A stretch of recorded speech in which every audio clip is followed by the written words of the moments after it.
Parakletos ini dari mana nih, Umi? Silakan. Umi bawa kertas ya. Iya. Kenapa? Karena benar-benar supaya kita membahasnya itu sesuai dengan kitab yang yang ada kaitan dengan ini, yaitu pertama dengan kitab suci Al-Quran, dan yang kedua adalah kita juga menggunakan Bible. Kenapa? Karena bersentuhan dengan Bible. Istilah Parakletos ini adanya di dalam Bible. Umi teringat dengan firman Allah di dalam surat As-Saff, surat 61 ayat 6. Umi langsung terjemah ya. Ya, langsung Umi silakan. Dan ingatlah ketika Isa putra Maryam berkata, Hai Bani Israel, sesungguhnya aku adalah utusan Allah kepadamu, membenarkan kitab yang turun sebelumku, yaitu Taurat, dan memberi kabar gembira dengan datangnya seorang Rasul yang akan datang sesudahku, yang namanya Ahmad atau Muhammad. Maka tatkala Rasul itu datang kepada mereka dengan membawa bukti-bukti yang nyata, mereka berkata, ini adalah sihir yang nyata. Jadi kita ketahui sampai hari ini pun tetangga sebelah sono tuh tidak mengakui bahwa Rasulullah SAW itu sebagai nabi, apalagi nabi akhir zaman. Maksud Umi sebelah tuh siapa? RT 16 gitu, Umi. lanjut. Jadi ini kalau dengan RT 16 pasti ketawa deh. Jadi Umi tadi membacakan terjemahan daripada Quran surat As-Saff surat ke-61 ayat 6 ya, Umi ya. Jadi ini ayat yang memang sepertinya kok bunyinya hampir mirip dengan yang ada di Bible ya, Umi ya. Ya. Lanjut Umi. Nah, ini penasaran juga nih kita nih ya. Silakan Umi. Itulah sebabnya Umi tertarik ingin tahu, ingin berdiskusi dengan yang mempunyai keahlian di bidang ini. Ya. Jadi ini gimana sih sebenarnya maknanya Parakletos itu apa gitu kan ya? Karena kalau menurut Umi makna daripada Parakletos itu udah jelas ya, adalah seorang penghibur, adalah seorang penolong, seorang gitu loh. Seorang ya, bukan seroh ya, Umi ya. Bukan seroh itu enggak ada. Ya. Nanti kita akan baca. Seorang itu kan berarti manusia dong. Manusia dong, karena ada badan, ada jiwa, ada fisik, ada ruh gitu kan ya. Seorang. Nah, siapa lagi nabi akhir zaman kalau bukan Rasulullah sallallahu alaihi wasallam. Maha benar Allah dengan semua firman-Nya. Tapi kok itu tadi tetangga RT berapa itu tadi? RT 16. Itu kan menolak itu ya. Ya, kalau menurut saudara kita yang Kristen kan dianggap bahwa Parakletos itu adalah khusus untuk Roh Kudus gitu. Pribadi ketiga daripada Trinitas. Nah, itu jadi ada perbedaan gitu Umi ya. Nah, monggo saya justru penasaran dengan materinya Umi ini Parakletos nih. Dari mana nanti Umi melihat atau aspeknya tuh bagaimana gitu Umi? Jadi kan begini, yang sangat mendasar adalah dalam beragama ya tentunya kita hidup cuma sekali gitu ya. Tentu kita ingin memiliki agama yang benar-benar sumbernya itu dari Allah. Kitab sucinya memang betul-betul firman Allah. Allah yang maha kuasa dan Allah yang maha sempurna, Allah yang maha benar dan seluruhnya. Betul. Jadi bagaimana dengan firman Allah surat As-Saff ini kalau dikatakan itu Roh Kudus? Walaupun mohon maaf Umi ya, walaupun di surat itu kan juga tidak dikatakan atau sudah jelas bahwa Nabi Isa alaihissalam sendiri yang mengatakan bahwa akan datang Rasul setelah Nabi Isa itu sendiri ya. Dan jelas-jelas di situ disebutkan ada nama, namanya adalah Ahmad atau Muhammad. Kalau yang di Bible itu kan nggak ada nama ya Umi ya. Nggak ada nama. Hanya Parakletos gitu ya. Hanya Parakletos. Iya. Tapi kan seorang gitu. Nah, itu dia. Lanjut tuh, Umi. Lanjut tuh. Ya, sehingga karenanya sangat menarik gitu ya. Inti sarinya adalah jangan sampai kita ini memiliki suatu yang sangat bermakna, yaitu keimanan, yaitu agama, tapi ternyata pemahamannya kita nggak ngerti. Ya. Gitu ya. Jadi Umi ingin pas, ingin tahu benar itu ya. Iya, iya. Coba gimana? Oke, kalau dari Dondi gini Umi. Tadi Umi sudah membacakan ya Quran surat As-Saff pasal 61 ayat 6 bahwa di situ dikatakan akan datang seorang rasul sesudah Nabi Isa alaihissalam, namanya langsung disebut Ahmad gitu ya atau Muhammad gitu. Nah, ini kalau kita lihat memang seperti paralel dengan ayat di kitab Yohanes pasal 14 ayat 16 Umi. Ya. Kan bahkan dikatakan aku akan minta Bapa ya, aku akan minta kepada Bapa dan ia akan memberikan kepadamu seorang penolong yang lain. Nah, mohon diperhatikan. Seorang penolong yang lain. Ya, ada seorang, ada penolong, ada yang lain. Ya. Di sini penolong yang dimaksud ini kan adalah menggunakan kata parakletos atau parakleton gitu ya. Kalau Dondi ini kan alirannya aliran, kalau boleh dibilang aliran apa ya? Aliran kritik teks gitu Umi. Jadi kalau belum tahu kata aslinya apa, belum tahu strong numbernya apa, Dondi penasaran, pasti Dondi cari terus tuh. Nah, yang Dondi sudah pelajarin kata parakletos atau parakleton itu mempunyai strong number, nomornya 3875 Umi. Nah, strong number itu adalah kan sebuah nomor-nomor yang dipergunakan dalam sumber mereka sendiri. Itu bahwa setiap nomor itu mempunyai arti dan dia penggunaannya di ayat mana aja, definisinya apa gitu, dari dari kata dasarnya apa gitu. Nah, Doni udah pelajarin bahwa kata penolong atau parakletos itu mempunyai strong number 3875. Nah, Doni nanti akan tampilin Umi ya di sini ya. Nah, kalau kita baca lagi di bahasa Inggrisnya, and I will pray the Father, ya, and He shall give you another comforter. Nah, jadi penolong adalah juga comforter atau parakletos, itu bisa disebut sebagai comforter. Di situ dikatakan juga apa? Yang lain itu menggunakan kata alos atau alon. Nah, di dalam bahasa Yunani itu ada kata alon atau alos yang artinya yang lain tapi dia sejenis gitu. Lain tapi sejenis. Orangnya beda. Nah, orangnya beda tapi sama-sama orang. Sama-sama gitu. Orangnya, sama-sama predikatnya. Sama-sama predikatnya, sama-sama ciri-cirinya Umi. Nah, kita boleh sedikit ya. Parakletos itu kan artinya mungkin Umi tadi udah sedikit memberikan gambaran bahwa penghibur, penolong, pengantara juga Umi. Nah, kalau bahasa Inggrisnya advocate. Ya. Advocate. Ini adalah sebenarnya kalau boleh saya bilang, ini boleh disebut sebagai ciri-ciri seorang nabi. Setuju nggak, Umi? Ya setuju dong. Nah, jadi seorang penolong yang predikatnya berbeda, yang predikatnya sama. Berarti apa? Nabi Isa, nah ini nabi juga. Nah, siapa nabi sesudahnya Nabi Isa? Nah, jadi karena Yesus itu adalah juga manusia, Yesus juga nabi, ini juga diakui kan sama saudara kita yang Kristen kan? Iya.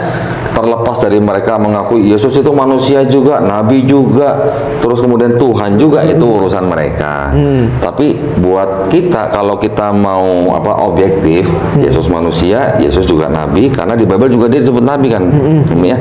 Dan dia parakletos dong. Nah, dia Parakletos juga disebut di dalam 1 Yohanes 2 ayat 1. Jadi kalau yang datang nih seorang penolong yang lain, atau bahasa Yunaninya itu kai parakleton alon, ya, atau disebutnya kai alon parakleton. Kai alon parakleton. Alon ini yang lain tapi sejenis. Gitu. Parakleton itu adalah pengantara, penghibur, penolong gitu. Jadi kalau ada manusia, nabi, Yesus, kemudian yang lain sejenis, berarti manusia juga, nabi dia juga, gitu. Sampai di situ. Nah, ini saya akan tunjukkan arti kata Parakletos itu, Umi, ya, dengan nomor strong number itu 3875. Artinya itu di dalam bahasa Inggrisnya an advocate, intercessor, a counselor, comforter, helper. Ya, udah 5 tuh, Mi. Ini semua adalah ciri-ciri dari nabi memang. Dan yang yang uniknya di dalam seluruh 4 gospel, Umi, yang menyebut Parakletos itu cuma Yohanes. Ya, betul. Matius, Markus, Lukas tidak pernah menyebut Parakletos, hanya Yohanes. Karena apa? Karena Yohanes pada waktu menulis itu kan memang dia lebih banyak dari sisi teologinya gitu, ya. Entah itu dia mengadopsi dari Helenisme, entah dia mengadopsi dari mana, yang penting dia menulisnya lebih banyak ngomong soal teologi. Banyak sekali ayat-ayat di dalam kitab Yohanes atau Gospel Yohanes yang digunakan oleh saudara-saudara kita yang Kristen untuk membuktikan keilahian Yesus, Umi. Contoh Yohanes 10:30, nanti ada lagi Yohanes 8:58, ada lagi Yohanes 8:24. Tetapi di dalam kitab yang sama, yaitu kitab Yohanes sendiri, banyak juga ayat-ayat yang digunakan untuk kita apologet Islam atau untuk membantah keilahian Yesus. Contoh bahwa Yohanes 5 ayat 30, aku tidak dapat berbuat apa-apa, dan seterusnya gitu kan. Nanti ada lagi Yohanes 17 ayat 3, Bapa itu adalah satu-satunya Allah yang benar. Dan mengenal Yesus yang kau utus. Banyak ayat di dalam Yohanes yang mengatakan bahwa Yesus adalah utusan. Nah, Yohanes 13:16 juga dikatakan apa? Seorang hamba tidak lebih tinggi dari seorang yang tuannya. Jadi yang diutus tidak lebih tinggi dari yang mengutus. Yohanes 17:3, inilah hidup yang kekal, dengan mengenal Engkau Bapa satu-satunya Allah yang benar, dan mengenal Yesus Kristus yang kau utus. Gitu. Mana lagi utusan, pengutus. Utusan tidak lebih tinggi dari pengutus. Nah, jadi di dalam kitab Yohanes ini memang cukup unik, makanya dia tidak sama dengan kitab-kitab gospel yang lain. Kalau Matius, Markus, Lukas, Yohanes, Matius, Markus, Lukas itu kan disebut gospel sinoptik, Umi, ya, karena kan ceritanya sama. Karena Lukas dan Matius kan nyadur dari Markus. Sedangkan Yohanes ini kan beda sendiri. Dia kan memang ditulis kalau menurut dari kalangan mereka sendiri, dari scholar-scholar New Testament, dikatakan bahwa penulis Yohanes ini diperintahkan menulis gospel itu, Umi, untuk menghadapi atau melawan kelompok yang disebut dengan kelompok Gnostik pada zaman itu, yang tumbuh subur gitu, Umi. Nah, jadi memang dia gayanya beda sendiri gitu. Tetapi apakah si penulis kitab Yohanes ini orang yang disebut dengan Yohanes anak Zebedeus, murid Yesus? Nah, lain cerita. Scholars mereka sendiri bilang bahwa ini bukti-bukti yang sekarang sudah tidak menguatkan bahwa yang menulis itu adalah Yohanes anak Zebedeus. Karena nama Yohanes itu juga cukup populer. Ya, kalau Yohanes mungkin di sini kayak nama Joko gitu ya. Ya. Banyak orang nama Joko gitu ya misalnya. Nah, padahal udah nggak Joko ya, udah kakek-kakek. Oke, nah sekarang kita kembali ke Parakletos, Umi, ya. Tadi kan strong number-nya sudah saya tunjukin ya, 3875. Kemudian saya tadi mengatakan bahwa Yesus sendiri juga disebut sebagai Parakletos, Umi, di 1 Yohanes 2 ayat 1. Kalimatnya begini, Umi. Anak-anakku, hal-hal ini kutuliskan kepada kamu supaya kamu jangan berbuat dosa. Namun jika seorang berbuat dosa, kita mempunyai seorang pengantara.